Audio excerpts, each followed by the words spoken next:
3-6-6. That's all the rage these days. Big Ten scheduling. What will it look like in 2024 when the Big Ten Conference expands from 14 teams to 16 teams with the arrival of the USC Trojans and the UCLA Bruins? Will the elimination of divisions make the Big Ten a more competitive football conference? Great time to subscribe to the channel if you haven't already. Big Ten content all off season long. Always crush that like button to spread the word of Big Ten Ted to the masses. You know, before we get into 366, before we even touch scheduling, elimination and divisions, all that stuff, the addition of USC and UCLA alone is going to make this a more competitive conference, I think, at the top and maybe even towards the middle as well. Because when you take a look at Tier 1, really the best of the best teams in the Big Ten, I think you're going to see USC really join that group. Okay, I think there's going to be 4 teams really that exist in the top tier of the Big Ten. Of course, you got Ohio State. Of course, you got Michigan. You're going to have Penn State, and you're going to have USC. That's a pretty damn good Tier 1, really, in any conference in America, and the Big Ten is going to have that starting in 2024. I think those teams adding another team to the Tier 1 group, I think is really going to make this conference a lot more strong at the top. And it's not just going to be, who wins Ohio State and Michigan, that's going to be the Big Ten champion. I think there's going to be more intrigue as the season kind of comes to its conclusion with a team like USC in the mix. Yeah, I know they got to get their defense figured out. I know they got some things to figure out before they hit the old B1G in 2024. But I think the way they're recruiting, of course, with Lincoln Riley, the kind of coach he is, we know what he can do with quarterbacks. I think he's going to fit, and USC is going to fit in quite nicely into Tier 1 in the Big Ten Conference. And then you maybe take a little bit below that. I think UCLA is going to fit in very nicely into a Tier 2 type of football team, like with the Wisconsins, the Michigan States, the Iowas, the Minnesotas, maybe even the Nebraskas of the world. I think that's exactly where UCLA is going to fit in. We know what Chip Kelly can do. Like, we know what kind of team he can build. We know he can win major college football games.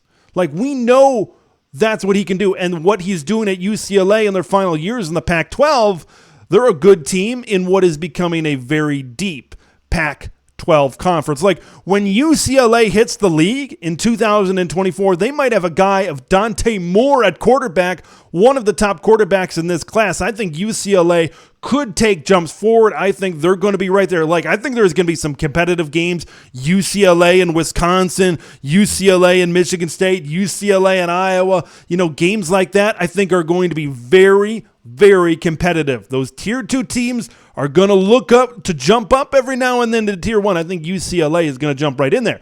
So with the Trojans and the Bruins added alone, even if not a whole lot changes from now, even if you just add USC and UCLA, that alone is going to make the Big Ten a lot more competitive. But we know the competition within the Big Ten is going to increase because of scheduling. Okay, and the first thing I want to take a look at before I dive a little bit too deep into scheduling is TV networks are going to run the show.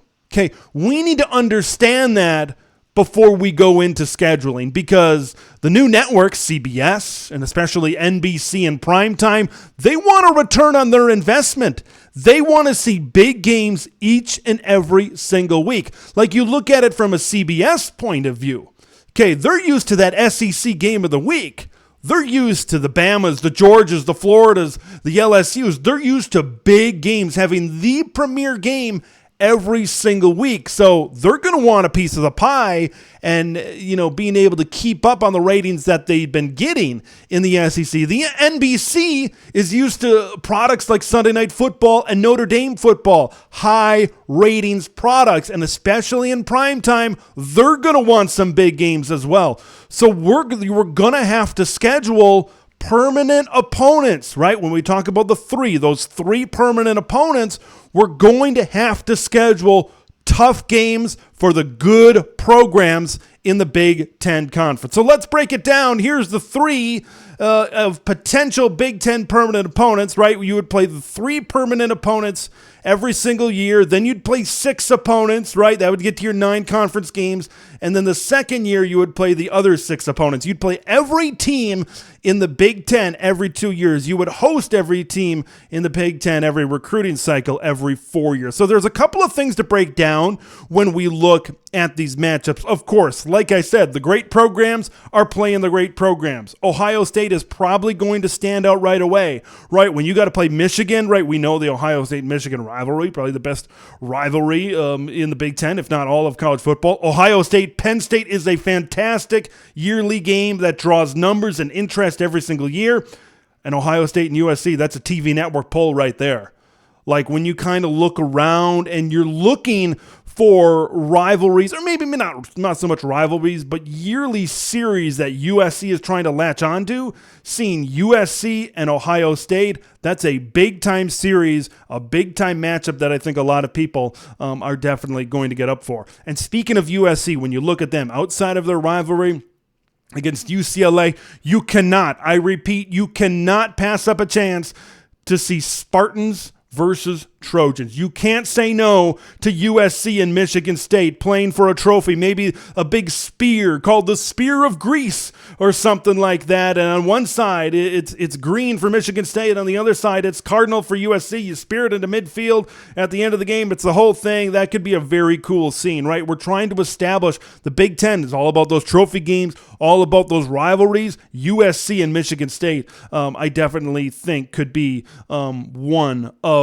those rivalries. Like you see Penn State, they're playing Michigan State every year. They're playing Ohio State every year. You look at Michigan, Ohio State every year, Michigan State every year. I think UCLA could be a decent matchup for them every year. I chose that one for Michigan and UCLA, right? Seeing 2 different shades of blue and gold go at it, I think that could look really, really cool on the football field. Now, here's one thing to keep in mind. When we talk about yearly opponents, you see a lot of good teams playing a lot of good teams, right? And you look at Michigan State, left them out, but Michigan State, Penn State, USC, and Michigan, I think they're going to be involved. I think Michigan State is kind of that team. It's kind of in a weird area, I think, with them and like with Wisconsin. When you look at Big Ten ratings, outside of those big tier programs, Michigan State is kind of one of those teams that's just outside there that I think can draw some people, but with a little bit of oomph and maybe their yearly schedule could generate a lot more interest in Spartans games. But when you get outside those really good top tier programs, I think one thing to keep in mind is those other teams. Like look at Rutgers, for example. Okay, when I pull this graphic off, you'll look at the flag behind me, who they play every year in the East Division.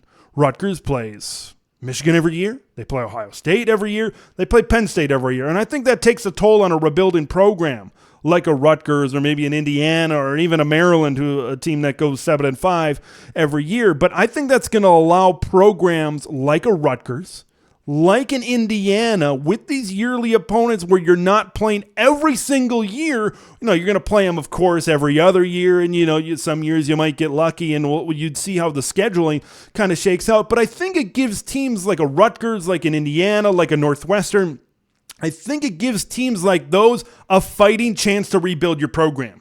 That's, I think, what this model does. I've seen models like this, seen Rutgers in a yearly matchup against Michigan. I've seen that.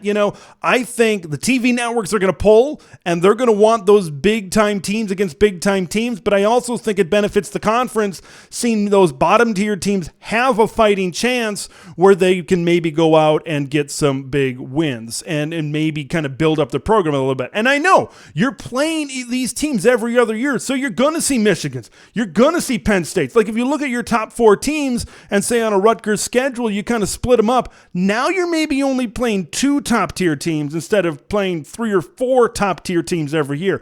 I think there's some breathing room then for a program like Rutgers that's trying to make their way out of the East Division. And now you play maybe you play more West Division teams. Like you see Rutgers and Northwestern is a permanent game in this specific scenario. And now maybe you can really see, was Rutgers just in the basement because they're in the East? Or maybe they are, more of a mid-tier level program. I think the diversity in opponents is really going to help a lot of teams, and I think it's really going to help the product of Big Ten football a lot going forward. I think one other thing I want to mention with this graphic here quickly is you got to keep the quad of hate together. Nebraska, Wisconsin, Iowa, and Minnesota. I know there's been some models with this saying, oh, we got to put Nebraska against UCLA or whatever, or USC, because they're closest geographically. But I just think you got to keep those four schools together. There's a lot of rivalry games. If I'm not mistaken, I believe every single one of those games between the quad of hate is a rival or it's a trophy game. And that's, I think, why you got to try to keep those rivalries together right there. So I believe the Big Ten is going to be more competitive without divisions. I think there's going to be more to fight for. And when we take a look at the Big Ten championship, right, the East has beaten the West every single year since it's been the East-West split since 2014. I think there's going to be a lot more interest in the Big Ten championship and leading up to the Big Ten championship game as well.